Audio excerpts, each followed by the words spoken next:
नमस्कार। आज हम बात करेंगे प्रेम, समर्पण या आकर्षण। आकर्षण तो कहीं भी हो सकता है, लेकिन समर्पण कहीं कहीं होता है। जन्म मरण से बहुत ऊपर है प्यार। प्यार त्याग है, समर्पण है। किसी को सामने होकर प्यार करना प्यार नहीं है, कोई दूर होकर भी अपने में समाहित रखना प्यार है। किसी को पाना ही प्यार नहीं है, किसी को खोकर भी उसे अपने अंदर समाकर रखना प्यार है। शाम का होने से सूरज का वर्चस्व कम नहीं होता और रात के आने से सुबह का आना नहीं रुकता। इसी तरह से प्यार अमर है, ये नहीं आज हुआ कल खत्म। प्रेम पुजारी प्रेम बिना आधे आधे रहते हैं। प्रेम पुजारी प्रेम बिना आधे आधे रहते हैं। रंग चढ़े ना जिसे प्रेम का सादे सादे रहते हैं। श्री भागवत में कहीं भी ना लिखा है नाम राधा का, फिर भी लोग समर्पण में श्री राधे राधे कहते हैं। चोट किसने पहुंचाई है ये महत्वपूर्ण नहीं है, खैरियत कौन पूछता है ये महत्वपूर्ण है। प्रेम एक सागर की तरह है। प्रेम एक अनुभूति है जो दिमाग से नहीं दिल से होता है। प्रेम में बहुत सारे विचारों और बहुत सारी भावनाओं का समावेश होता है, जो स्नेह से लेकर प्यार पर, खुशी पर पूरा होता है। ये आकर्षण की जुड़ाव की भावना है, जिसके तरफ इंसान खिंचा चला जाता है। एक बार एक राजा भोजन कर रहा था और उसका सेवक बड़े प्यार से राजा को खाना परोस रहा था। खाना परोसते परोसते थोड़ा सा खाना राजा की कपड़े पर, वस्त्र पर थोड़ा सा एक दाना गिर गया। सेवक घबरा गया कि अब तो मेरी गर्दन गई, लेकिन तभी उसने पूरा सब्जी का कटोरा राजा के कपड़ों पर डाल दिया। अब राजा के गुस्से का ठिकाना नहीं रहा। राजा एकदम भड़क गया, ये थोड़ी सी सब्जी तो तुम्हारी गलती से गिरी थी, तुमने सारी सब्जी का कटोरा मेरे ऊपर क्यों डाला? सेवक ने बड़े शांत मन से कहा, राजन, गर्दन तो मेरी छोटी सी एक दाना सब्जी का जो गिरा था उससे भी कटती। मैंने सोचा कोई सुनेगा तो क्या कहेगा, एक चम्मच एक दाना सब्जी का गिरने से राजा ने एक सेवक की गर्दन काट दी, इसलिए मैंने पूरा सब्जी का कटोरा गिरा दिया ताकि लोग ये कहें कि सेवक की गलती थी। सेवक ने पूरा कटोरा उड़ेल दिया, इस वजह से राजा ने उसकी गर्दन काटी। राजा को ये शब्द सुनकर बड़े गंभीर संदेश मिला उसको कि एक सेवक कितने प्यार से राजा की सेवा कर रहा था, कितना प्यार था उसकी सेवा में। उसने सोचा गलती तो किसी से भी हो सकती है, माता पिता से भी गलती हो सकती है, बच्चों से भी गलती हो सकती है, और हमारे भाई बहन, फ्रेंड सर्कल, जो भी दोस्त होते हैं, गलती किसी से भी हो सकती है। पर सेवक का भाव कितना अच्छा था। प्रेम में छली स्त्री की आह सबसे ज्यादा खतरनाक होती है, पुल टूटने लगती है। स्त्री प्रेम का सागर है।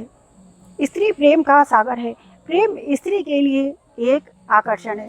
प्रेम में छली स्त्री की आह खतरनाक से भी खतरनाक होती है। कोई उसको नहीं बचा सकता जिस स्त्री की प्रेम की आह लग जाए।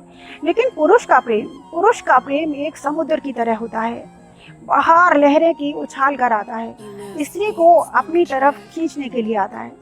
लेकिन पहले स्त्री अपने को बचाती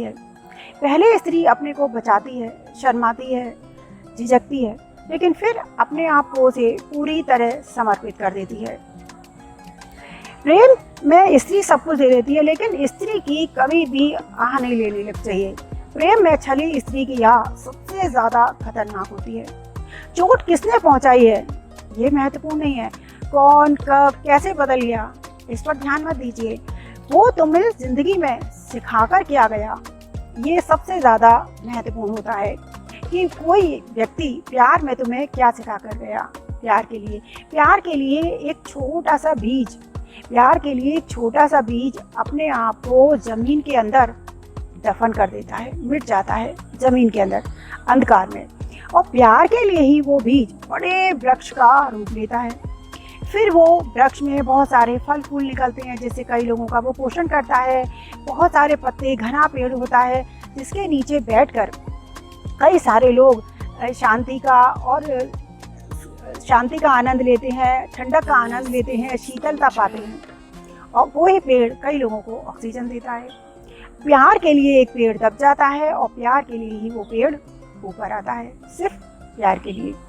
एक बार एक राजा ने मंदिर बनवाया, भगवान कृष्ण का बहुत बड़ा मंदिर बनवाया, और राजा ने उसमें एक सेवक रखा। राजा का नियम था कि वो अपने से मंदिर में एक पुजारी रखा। राजा का नियम था वो एक सेवक से रोज एक माला भगवान कृष्ण के लिए भिजवा देती।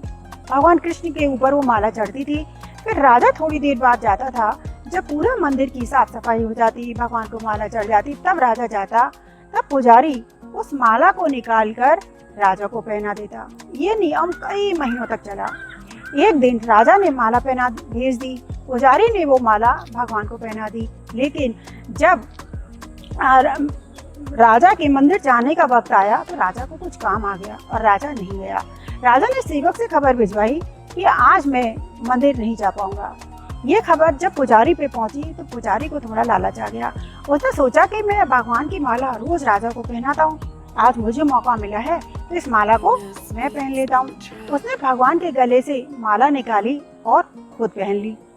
थोड़ी देर के बाद 2 घंटे हुए थे कि राजा खाली हो गया। राजा फिर मंदिर आया, पुजारी के पास खबर पहुंच गई कि राजा आ रहे हैं। पुजारी ने जल्दी से माला उतारी और फिर कृष्ण भगवान को पहना दी।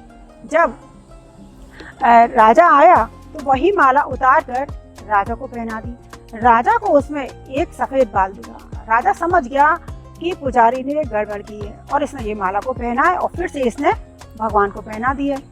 उसने पुजारी से कहा कि ये माला तुमने पहनी थी? पुजारी बोला नहीं। बोला ये सफेद बाल किसका है? तो बोला भगवान का होगा, भगवान के सफेद बाल हो गए होंगे।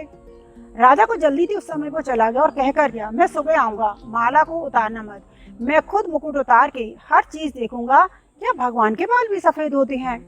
उसने ये कहा और चला गया। पुजारी रात भर रोता रहा, ये भगवान, मैंने तुम्हें सही जिंदा मानकर, बिल्कुल साक्षात भगवान मानकर तुम्हारी जिंदगी भर पूजा करी है, बस एक दिन माला पहनी है, आज मेरी इज्जत रख लो, वरना राजा मेरी इस गलती के लिए गर्दन काट देगा और मैं मुफ्त में मारा जाऊंगा। पूरी रात भगवान के चरणों में पकड़कर रोता रहा। सुबह राजा आया। राजा ने भगवान कृष्ण का मुकुट उतारा तो वो देख के दंग रह गया, भगवान के सारे बाल सफेद थे, सारे बाल सफेद हो गए थे। राजा बोला भगवान के बाल कैसे सफेद हो सकते हैं? फिर भी राजा ढके और चला गया। तब पुजारी बड़ा खुश हुआ, उसने भगवान से कहा कि तुमने अपने बाल सफेद कैसे करे? तब पुजारी बोला, राजा तो मुझे सिर्फ एक मूर्ति मानता था, लेकिन तुम ही थे जो मुझे साक्षात भगवान मानते थे, इसलिए मैंने तुम्हारी जान की, मान की, इज्जत की, तुम्हारे परिवार की रक्षा करी। इसलिए प्यार आकर्षण नहीं, प्यार समर्पण है। आकर्षण तो कहीं भी हो सकता है, लेकिन समर्पण कहीं कहीं होता है। समर्पण ही असली प्यार है। नमस्कार, आज के लिए इतना ही। फिर हम किसी और दिन किसी और विषय पर चर्चा करेंगे। आज के लिए इतना ही। धन्यवाद।